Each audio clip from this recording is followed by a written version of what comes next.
Eu estava no hospital quando ouvi aquelas palavras. Palavras que nenhuma mãe deveria ouvir do próprio filho. Estava deitada naquela cama fria, com o braço preso no soro, sentindo a dor no peito que não era só física. E ele ali de pé, irritado, olhando para o relógio como se estivesse perdendo o tempo precioso da vida dele. Tinha acabado de sair de uma cirurgia de emergência. Uma arritmia cardíaca grave que quase me levou. Passei horas na mesa de cirurgia, entre a vida e a morte, com os médicos tentando estabilizar meu coração, que insistia em bater fora do ritmo. E tudo o que ele conseguiu dizer, com aquela voz impaciente, cheia de irritação, foi: "Você é um peso, mãe. Um peso na minha vida. Eu não aguento mais isso." E virou as costas. Pegou a bolsa e saiu. Me deixou sozinha naquele quarto branco, com o barulho constante dos aparelhos, o cheiro forte de remédio e desinfetante. E aquelas palavras ecoando dentro da minha cabeça como um tiro certeiro no peito. Naquele momento, enquanto eu tentava controlar o tremor das mãos e segurar o choro que queimava na garganta, tentando respirar fundo sem forçar demais o coração, que acabara de ser operado, eu ainda não imaginava que aquelas palavras iam custar muito mais caro do que ele jamais poderia prever, que ele ia se arrepender, que ele ia chorar, que ele ia implorar, mas que dessa vez eu não ia simplesmente aceitar e fingir que nada tinha acontecido. Meu nome é Vera Lúcia Santos, tenho 56 anos, nasci e cresci em Bangu, zona oeste do Rio de Janeiro, num conjunto habitacional simples, mas digno, onde minha mãe criou 4 filhos sozinha depois que meu pai morreu num acidente de trabalho quando eu tinha 8 anos. Aprendi cedo o que era luta, o que era acordar cedo, trabalhar duro e não ter nada garantido. Fiz o curso técnico de enfermagem aos 18 anos, numa escola pública que funcionava à noite, porque durante o dia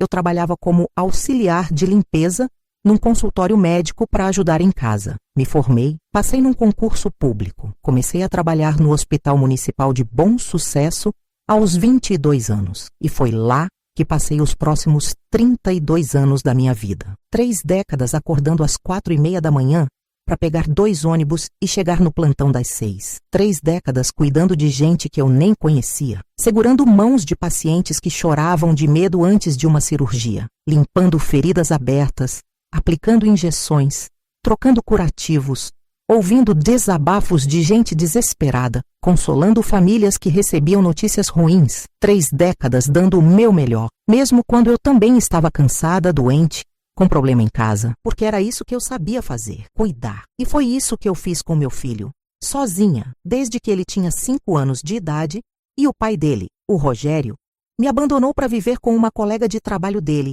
que era 10 anos mais nova e não tinha filho para criar. O nome do meu filho é Marcelo Rogério Santos. Hoje ele tem 33 anos, é engenheiro civil, trabalha numa construtora grande aqui no Rio, uma dessas empresas que fazem prédios enormes na Barra da Tijuca, e ganha bem, muito bem. Mora num apartamento bonito de 3 quartos na Zona Sul, tem carro importado na garagem, viaja todo ano para o exterior, vive bem, muito melhor do que eu jamais vivi. E foi por causa disso que eu sempre achei que tinha valido a pena. Todos os sacrifícios, todas as renúncias, todo o cansaço, porque eu tinha conseguido dar para ele uma vida que eu nunca tive, uma vida confortável, segura, cheia de oportunidades. Ele casou há 6 anos com a Camila, que é médica pediatra. Conheceram numa festa de formatura de um amigo em comum. Ela é bonita, inteligente, bem-sucedida, vem de uma família de classe média alta de Copacabana. Gente que sempre teve tudo, que nunca precisou lutar, que nunca passou aperto. No começo, eu achei que não ia dar certo, que ela ia olhar para o Marcelo,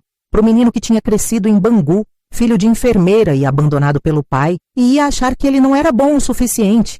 Mas não, ela gostou dele, se apaixonou e eles casaram. Fizeram uma festa linda num buffet na Tijuca. Eu usei um vestido azul marinho que comprei parcelado em 10 vezes no cartão. Me senti orgulhosa, emocionada, feliz, porque meu filho estava construindo a vida dele, a família dele, e eu achei que ia fazer parte daquilo, que ia ser incluída, respeitada, valorizada. Eles tiveram 2 filhos, um menino, o Pedro, que hoje tem 5 anos, e uma menina, a Sofia, que tem 3. Crianças lindas, saudáveis, educadas, cheias de vida. Eu costumava vê-los toda semana. Chegava na sexta-noite Quando saía do hospital, pegava 2 ônibus e ia direto para a casa deles. Levava bolo caseiro, aquele bolo de cenoura com cobertura de chocolate que o Marcelo adorava desde pequeno. Ajudava no fim de semana, dava banho nas crianças, fazia comida, arrumava a casa, levava o Pedro para o parquinho enquanto a Camila descansava, brincava de boneca com a Sofia, contava histórias antes de dormir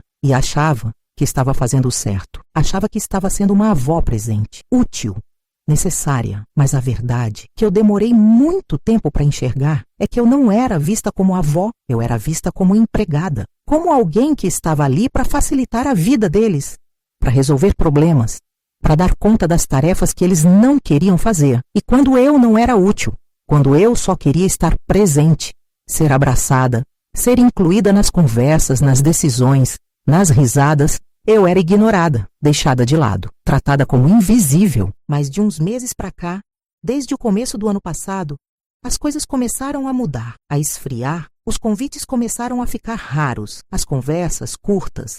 Eu ligava e ele demorava dias para responder. Eu mandava mensagem no WhatsApp e ele respondia com respostas secas, monossilábicas, como se eu fosse uma chata que estava atrapalhando a vida dele. Eu perguntava quando podia ver os netos e ele dizia que ia ver, que ia confirmar, mas nunca confirmava. E quando eu insistia, quando eu dizia que estava com saudade, que queria ajudar, ele suspirava daquele jeito cansado e dizia: "Mãe, a gente está muito corrido, depois a gente se fala", e desligava. E eu ficava ali, sozinha na minha casa pequena em Bangu, segurando o telefone, sentindo aquele aperto no peito, mas ainda tentando justificar, ainda achando que era só uma fase, que ele estava ocupado demais com o trabalho, que era normal, que ia passar, mas não era normal. E não passou.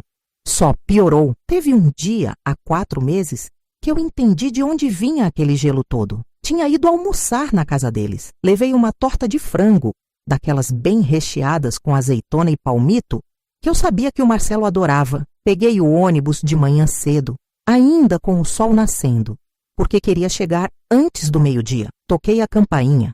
Ele abriu a porta, mas não me convidou para entrar logo. Ficou parado ali, segurando a maçaneta meio travado, olhando para trás. E eu percebi que ele estava esperando algo, até que a Camila apareceu atrás dele, de braços cruzados, com aquela cara meio irritada, e disse, com aquela voz fina e falsa que ela usava quando não gostava de alguma coisa: "Ah, Vera, você não avisou que ia vir? A gente ia sair agora. Tinha combinado de ir no shopping com as crianças."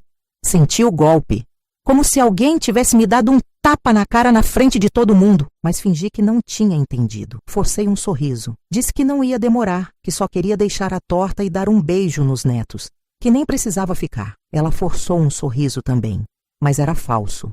Dava para ver. Deixou eu entrar, mas ficou o tempo todo em pé na sala, de braços cruzados, esperando eu ir embora. As crianças vieram correndo, me abraçaram com força, gritando: "Vovó, vovó!"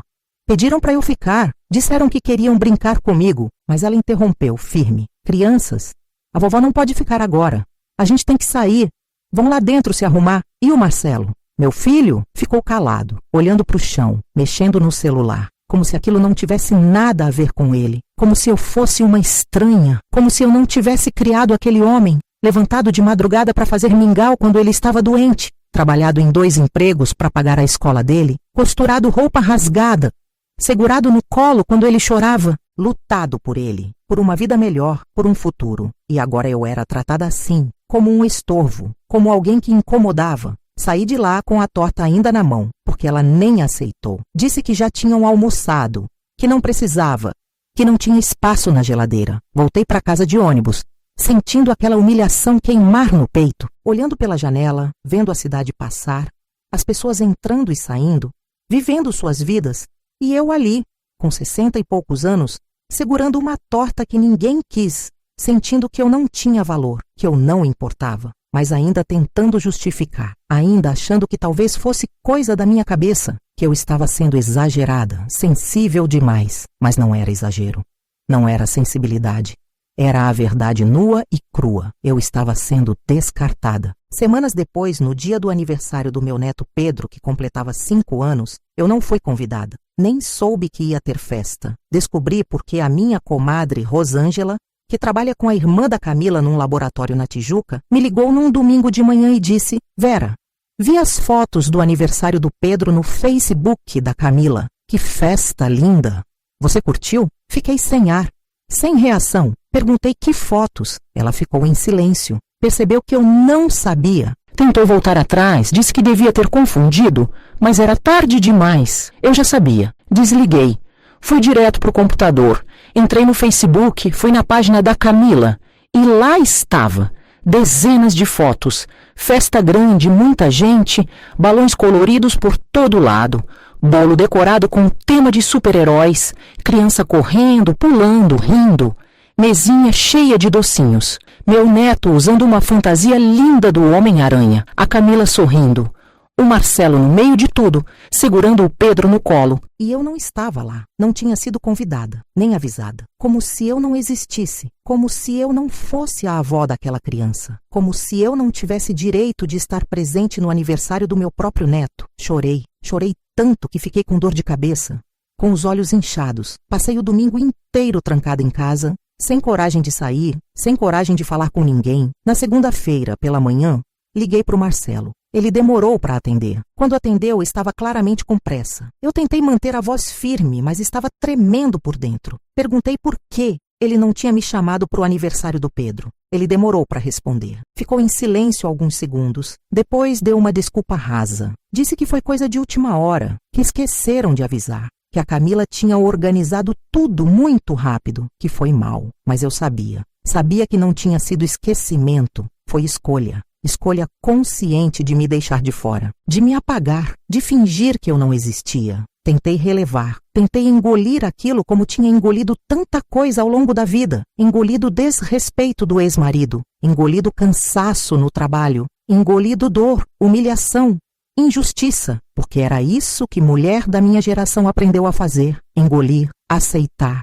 seguir em frente, mas a dor não passava. Ficava ali, presa na garganta, crescendo, me corroendo por dentro, me tirando o sono, me fazendo questionar tudo o que eu tinha feito, tudo o que eu tinha sacrificado. Porque se no final das contas meu filho me tratava assim, então para que tinha valido a pena? Para que eu tinha aberto mão de tanta coisa, de refazer minha vida, de ter outro relacionamento, de viajar, de descansar, se no final eu era descartada como se fosse lixo? E aí veio o pior, aquilo que eu nunca vou esquecer. Nunca vou perdoar tão fácil assim. A crise cardíaca aconteceu numa segunda-feira de manhã, dia 23 de julho do ano passado. Eu lembro da data porque era aniversário da minha mãe, que já tinha falecido. E eu sempre ficava meio melancólica nesse dia. Estava em casa, sozinha, fazendo café da manhã, quando comecei a sentir o peito apertar. Uma dor estranha, diferente de qualquer coisa que eu já tinha sentido. Tentei sentar, respirar fundo. Pensei que fosse ansiedade, estresse, mas a dor foi aumentando.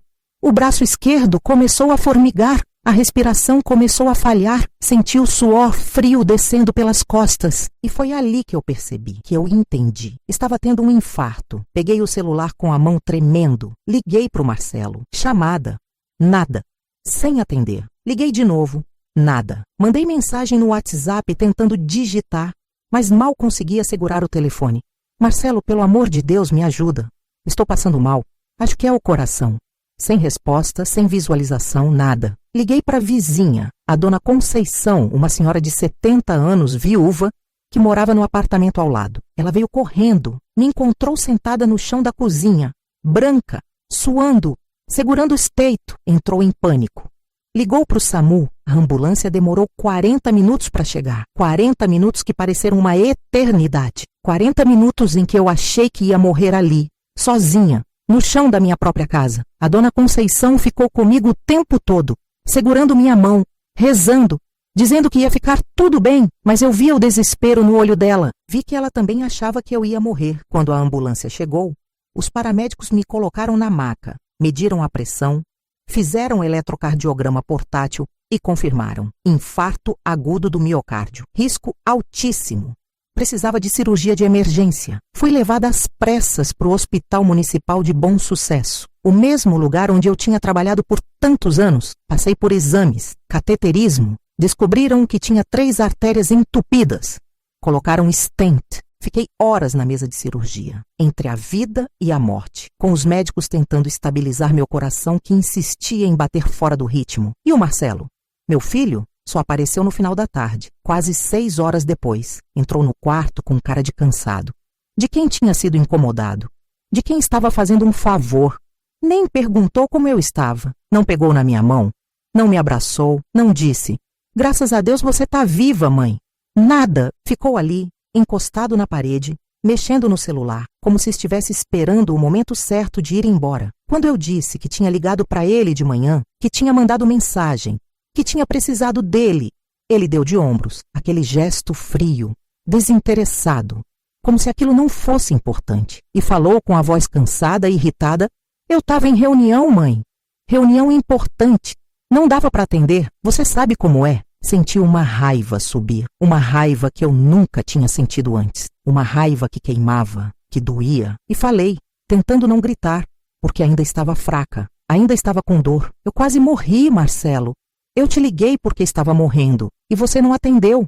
Ele suspirou, aquele suspiro cansado, irritado, como se eu estivesse exagerando, como se eu estivesse sendo dramática. E foi aí que ele disse, olhando para mim com aqueles olhos frios, distantes, sem nenhuma emoção: "Você sempre exagera tudo, mãe. Sempre quer atenção. Sempre precisa de alguma coisa. Eu não aguento mais. Você é um peso na minha vida." O barulho do monitor cardíaco ao meu lado era o único som no quarto. Aquele bip constante que marcava cada batida do meu coração, cada batida que quase tinha parado, que quase tinha deixado de existir. E eu ali, ouvindo aquilo, aquelas palavras do meu filho, do menino que eu criei, que eu amamentei, que eu embalei quando tinha pesadelo, que eu defendi de valentão na escola, que eu paguei faculdade, que eu ajudei a construir a vida. E ele estava me chamando de peso. Tentei responder, tentei dizer alguma coisa, mas a voz não saiu. Ficou presa na garganta,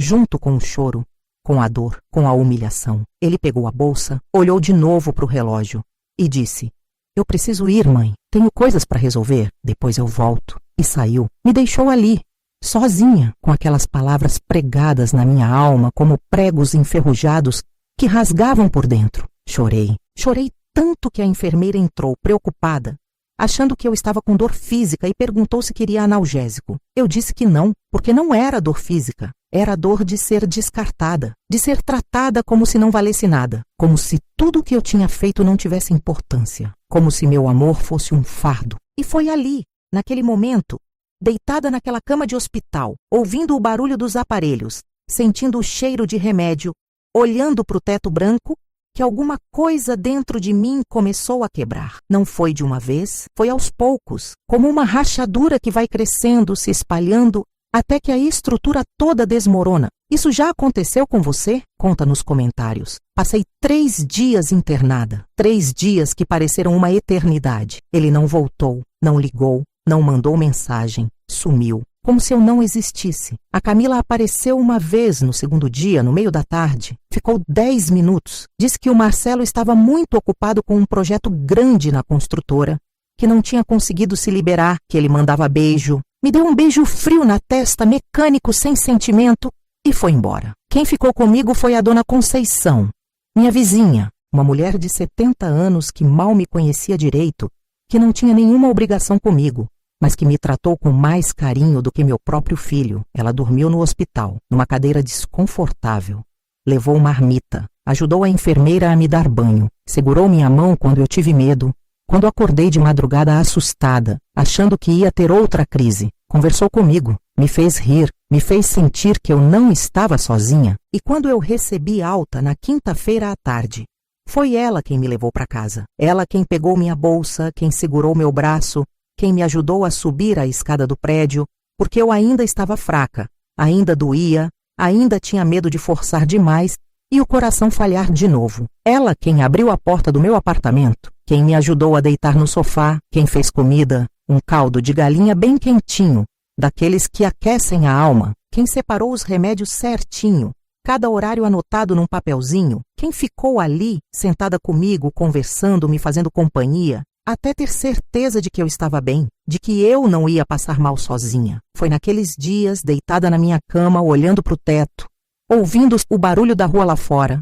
o som dos carros passando, das crianças brincando no pátio, da vida seguindo, que alguma coisa dentro de mim mudou de verdade. Algo se rompeu. Não foi raiva, não foi ódio, não foi desejo de vingança. Foi clareza, uma clareza fria, dolorosa, mas libertadora. Eu percebi que tinha passado a vida inteira me doando, me sacrificando, abrindo mão de tudo, esperando que um dia aquilo fosse reconhecido, esperando que um dia meu filho olhasse para mim e dissesse: "Obrigado, mãe, você fez tudo por mim, você abriu mão de tudo, você é incrível." Mas ele nunca ia dizer isso, porque para ele, tudo que eu fiz era obrigação, era o mínimo, era o que qualquer mãe faria. E agora que eu estava velha, doente, precisando de cuidado, de atenção, de carinho, eu era um incômodo, um peso, algo que atrapalhava a vida dele, algo que ele queria tirar do caminho. E foi ali, naquele quarto pequeno de Bangu, com cheiro de remédio e silêncio pesado, que eu tomei uma decisão.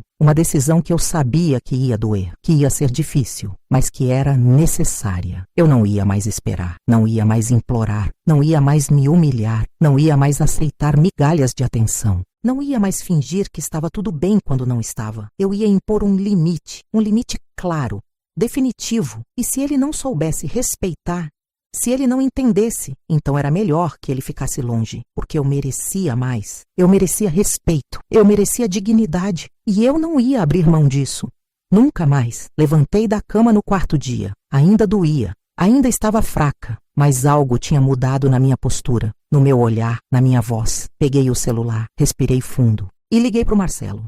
Ele atendeu no terceiro toque, com aquele tom apressado de sempre. Aquele tom de quem tem coisa mais importante para fazer. "Oi, mãe, fala rápido que eu tô saindo para uma reunião." Respirei fundo de novo. Controlei o tremor na voz e falei, devagar, cada palavra pesada como pedra, cada sílaba carregada de dor e decisão. "Marcelo, eu só queria te avisar uma coisa.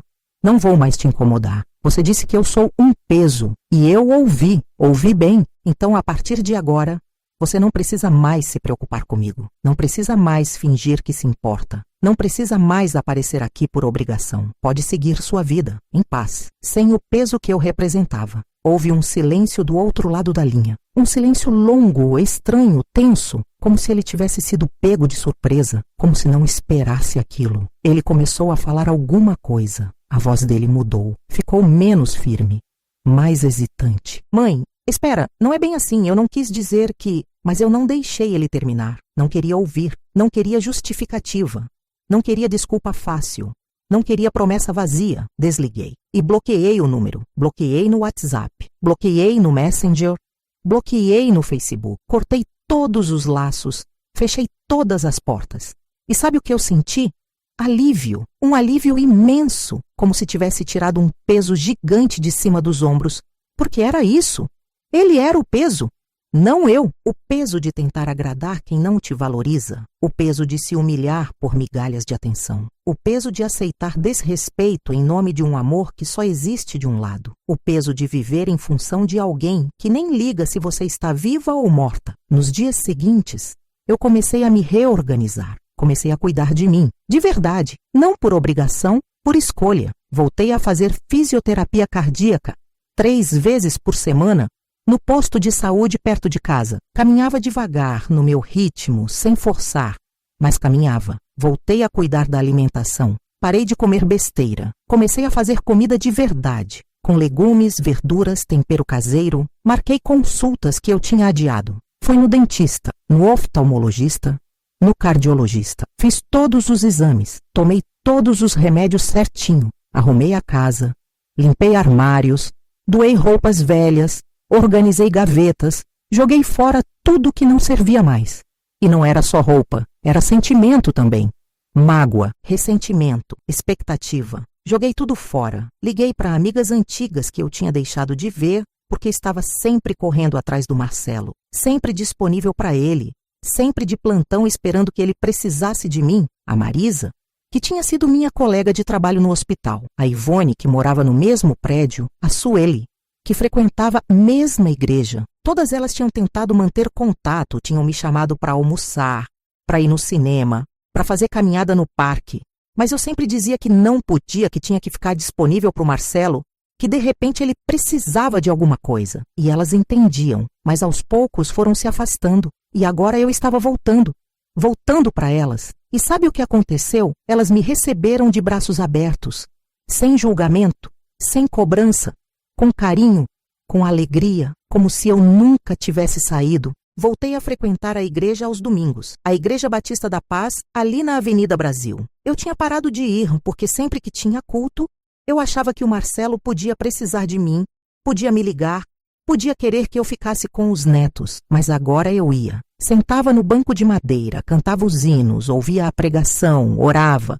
Chorava às vezes, mas chorava de alívio, de liberdade. Comecei a fazer crochê de novo, uma coisa que eu adorava e tinha abandonado. Fazia toalhinhas, tapetes, centro de mesa e vendia na feira de artesanato que tinha todo sábado na praça perto de casa. Não ganhava muito, mas era meu. Era algo que eu fazia com prazer, com vontade, não por obrigação. E sabe o que aconteceu? Eu comecei a me sentir viva. Viva de verdade. Não vivendo em função de alguém, não esperando aprovação, não mendigando amor, mas vivendo para mim, descobrindo quem eu era além de mãe, além de enfermeira, além de mulher que sempre cuidou dos outros. Eu era Vera Lúcia, uma mulher de 56 anos, com sonhos, com vontades, com dignidade. E isso era suficiente. Foi difícil no começo, muito difícil. Teve noite que eu chorei, que eu peguei o celular e quase liguei, quase voltei atrás. Teve dia que a saudade dos netos apertou tanto que eu quase fui até lá, quase bati na porta. Quase implorei para ver eles, mas não fiz, porque eu sabia que se eu voltasse, ia ser do mesmo jeito, ia ser invisível de novo, descartável de novo, usada de novo, e eu não merecia isso. Nenhuma mãe merece, nenhuma mulher merece ser tratada como se só tivesse valor quando é útil, como se amor fosse moeda de troca. Se essa história está te tocando, deixa o like e compartilha com alguém que precisa ouvir isso. 2 semanas depois do dia em que eu bloqueei o Marcelo, meu telefone tocou. Era um número desconhecido. Estranhei, pensei em não atender, mas atendi. Era a Camila. A voz dela estava diferente, menos fria, menos arrogante, quase envergonhada. Vera, a gente precisa conversar. O Marcelo tá mal, muito mal. Ele tá arrependido. Ele quer falar com você. Por favor, respirei fundo. Senti o coração acelerar, mas mantive a voz firme, calma e falei.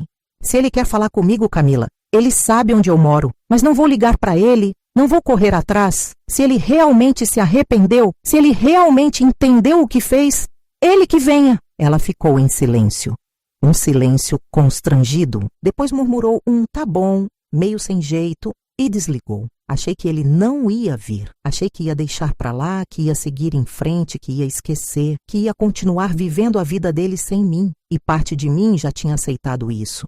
Já tinha feito as pazes com a possibilidade de nunca mais ver meu filho.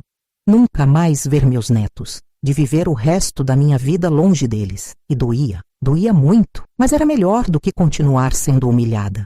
Era melhor do que continuar aceitando migalhas. Mas no sábado seguinte, à tarde, por volta das 3 horas, a campainha tocou. Eu estava na sala, fazendo crochê, ouvindo música gospel baixinho no rádio. Fui atender ainda de chinelo, sem esperar ninguém. Abri a porta. E era ele, Marcelo, sozinho, sem a Camila, sem as crianças, sem ninguém, com uma cara que eu não via há anos. Cansada, abalada, perdida. Olheiras profundas.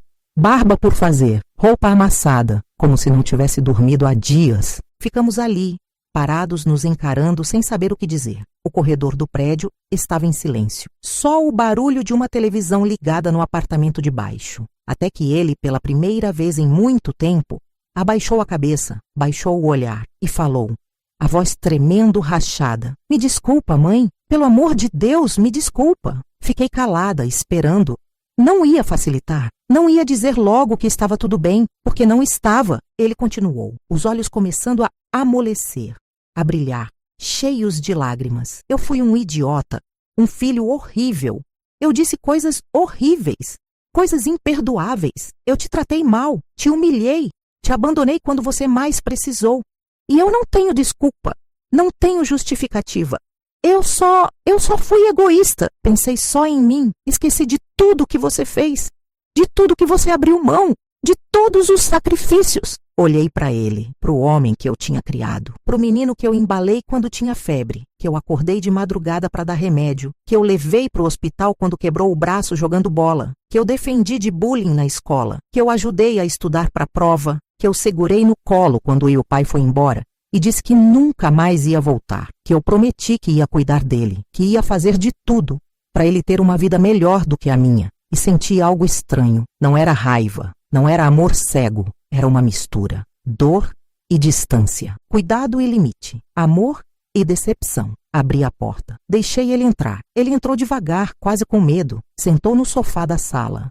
Aquele sofá velho de tecido marrom que eu tinha há 15 anos e que ele sempre dizia que eu devia trocar. As mãos dele tremiam, o olhar estava perdido, assustado, como se ele não soubesse como começar, como consertar, e começou a falar. Contou que naquela noite, depois que saiu do hospital, depois que me deixou sozinha naquele quarto, ele chegou em casa e a Camila estava esperando, e ela o confrontou com raiva, com decepção, perguntou o que ele tinha dito para mim, e quando ele repetiu, quando ele falou que tinha me chamado de peso, que tinha dito que não aguentava mais, ela explodiu. Disse que ele era um ingrato, que ele não tinha noção do que era ter uma mãe presente, que ela tinha perdido a mãe dela aos 15 anos, num acidente de carro, e daria tudo, tudo que ela tem, para ter alguém como eu, para poder ligar, para poder abraçar, para poder pedir conselho. Ela disse que ele me tratava como se eu fosse uma empregada, como se eu só servisse quando fosse útil, que ele não perguntava como eu estava, não se interessava pela minha vida, não fazia questão da minha presença, que ele não me via, não me enxergava, que eu era invisível para ele. E ela disse mais. Disse que se os filhos deles, o Pedro e a Sofia, um dia tratassem eles assim, se um dia crescessem e deixassem eles de lado, só ligassem quando precisassem de alguma coisa, ele ia ficar arrasado, ia sofrer, ia se sentir abandonado, e que era exatamente isso que ele estava fazendo comigo, que ele estava plantando na vida o que ia colher no futuro. Ele ficou abalado, muito abalado, passou dias sem dormir, olhando para o teto de madrugada, repassando cada conversa, cada momento. Cada vez que me tratou mal, tentou ligar, viu que eu tinha bloqueado, pediu para Camila tentar, e quando ela disse que eu não ia correr atrás, que eu tinha imposto um limite, que eu tinha me afastado de verdade, ele percebeu que tinha perdido alguma coisa, algo que ele achava que ia estar sempre ali, esperando, aceitando, perdoando, e que agora talvez não estivesse mais, que talvez ele tivesse ultrapassado o limite, que talvez fosse tarde demais. Olhei para ele, para o meu filho, e falei devagar, pesando cada palavra, cada sílaba. Marcelo, eu te amo, sempre vou amar. Você é meu filho, meu único filho, mas eu não sou capacho, não sou empregada, não sou alguém que você usa quando quer e descarta quando não precisa. Eu sou uma pessoa, com sentimentos, com dor, com dignidade. E se você quer que eu faça parte da sua vida, vai ter que me respeitar. Vai ter que me valorizar, vai ter que me enxergar, porque eu não aceito mais ser invisível, não aceito mais ser humilhada. Ele assentiu, limpando os olhos com as costas da mão, chorando, de verdade. Não era choro manipulador, não era choro falso, era choro de arrependimento, de dor, de percepção. E pela primeira vez em anos, eu vi ali não o homem arrogante, ocupado, indiferente, mas um menino assustado. O menino que chorava escondido quando o pai ia embora. O menino que me abraçava forte quando tinha medo do escuro. O menino que dizia que quando crescesse ia cuidar de mim, que nunca ia me abandonar. E eu quis acreditar que aquilo era real, que ele realmente tinha entendido. Mas eu sabia que palavras são fáceis, que arrependimento pode ser passageiro, que promessa é vento. Então eu disse, me mostra, não com desculpas bonitas, não com lágrimas, com ações, com presença, com tempo, com respeito. Me mostra que você realmente mudou. Ele prometeu. Jurou que ia mudar, que ia ser diferente, que ia consertar, que ia aprender a ser um filho melhor. E sabe, ele mudou. Não foi da noite para o dia, não foi perfeito. Teve recaída, teve semana que ele sumiu de novo, que ficou sem ligar, que voltou aos velhos padrões. Mas quando isso acontecia, eu não deixava passar. Eu ligava, eu cobrava, eu lembrava do combinado. E ele ouvia, ele pedia desculpa e tentava de novo. Ele voltou a me visitar. Passou a aparecer aos sábados de tarde com as crianças. Trazia bolo, tomava café. conversava. De verdade, não com pressa, não olhando para o celular, mas olhando para mim, me ouvindo, perguntando como eu estava, sobre minhas amigas, sobre a igreja, sobre meu crochê, sobre minha vida. Passou a me ligar durante a semana sem motivo, só para saber como tinha sido meu dia, para contar sobre o trabalho dele, sobre os projetos, sobre as crianças. A Camila também mudou, ficou mais calorosa, mais presente, mais respeitosa. Me convidou para almoçar na casa deles de novo, e quando eu ia, era diferente. Não era mais aquele clima gelado, era acolhedor. Ela me recebia bem, conversava comigo, me incluía, me fazia sentir parte da família. Mas eu também mudei. Não voltei a ser aquela mãe que fazia tudo, que estava sempre disponível, que aceitava qualquer coisa. Eu tinha meus limites, meus planos, minhas amigas, minha vida, minha rotina. E eles respeitavam, porque sabiam que se não respeitassem eu ia embora de novo. E dessa vez, talvez não voltasse. Construí um espaço novo. Um espaço onde eu era respeitada, onde eu importava de verdade, onde eu não era útil. Era amada. E tem diferença, muita diferença, entre ser útil e ser amada, entre ser necessária e ser querida, entre servir e ser valorizada. Hoje eu tenho 57 anos. 1 ano e meio se passou desde aquele dia no hospital, desde aquelas palavras que quase me destruíram, desde aquele "você é um peso" que ecoou na minha alma como um tiro. Eu ainda faço acompanhamento cardíaco, tomo remédio todo dia, faço exames regulares, caminho 3 vezes por semana, cuido da alimentação, cuido da saúde, mas agora eu cuido de mim com carinho, não por obrigação, por escolha, por amor próprio. Ainda vejo meu filho, ainda vejo meus netos, mas agora é diferente. É equilibrado, é respeitoso, é verdadeiro. E sabe o que eu aprendi com tudo isso? Que amor de mãe não é sinônimo de submissão, que cuidar não é se anular, que dedicação não é aceitar humilhação, que a gente pode amar alguém profundamente e ainda assim impor limites, que dignidade não é egoísmo, que se valorizar não é falta de amor, e que às vezes o maior ato de amor que a gente pode fazer por alguém é ensinar essa pessoa a nos valorizar, a nos respeitar, a nos enxergar, porque se a gente não se respeita, ninguém vai respeitar. Se a gente não se valoriza, ninguém vai valorizar. E se a gente aceita ser tratado como peso, é assim que vão nos tratar, para sempre. Aprendi que não adianta se sacrificar esperando reconhecimento, que gratidão não é obrigatória, que filho não é projeto, que a gente cria, educa, ama, mas que no final eles são pessoas, com defeitos, com egoísmo, com falhas, e que a gente não pode viver em função deles. Não pode esperar que eles preencham o nosso vazio. Não pode depender deles para ser feliz, porque a felicidade tem que vir de dentro, da gente mesmo, das nossas escolhas, das nossas relações, do nosso amor próprio. Aprendi que idade não é desculpa para aceitar desrespeito, que ser mãe não significa desaparecer, que ser avó não significa estar sempre disponível, que a gente pode amar intensamente e ainda assim dizer não, dizer chega, dizer não aceito, e que isso não nos faz menos mães. Não nos faz egoístas, nos faz humanas, nos faz dignas, nos faz inteiras. Hoje eu olho no espelho e me reconheço. Vejo uma mulher de 57 anos, cabelo com fios brancos, rugas ao redor dos olhos, marcas do tempo, do cansaço, da luta. Mas vejo também uma mulher de pé, uma mulher que não se curvou, que não aceitou ser descartada, que impôs limite, que exigiu respeito, e que hoje vive em paz, não porque tudo está perfeito, mas porque ela escolheu a própria dignidade, e não existe nada mais libertador do que isso. Se essa história tocou seu coração,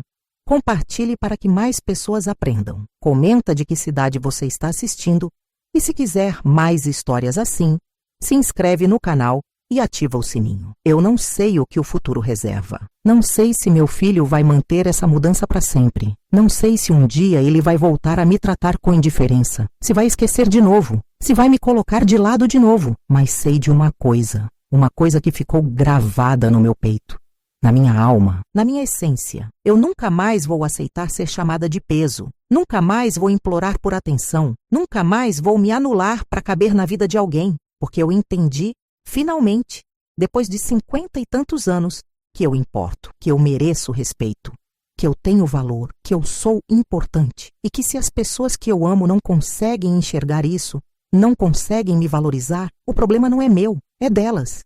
E eu não tenho que carregar esse peso. Não tenho que me sacrificar por quem não me valoriza. Não tenho que mendigar amor, porque amor verdadeiro não precisa ser mendigado. Ele é dado livremente, com respeito, com carinho, com presença. E é isso que eu mereço. É isso que toda mãe merece. É isso que toda mulher merece. Dignidade, respeito e amor de verdade.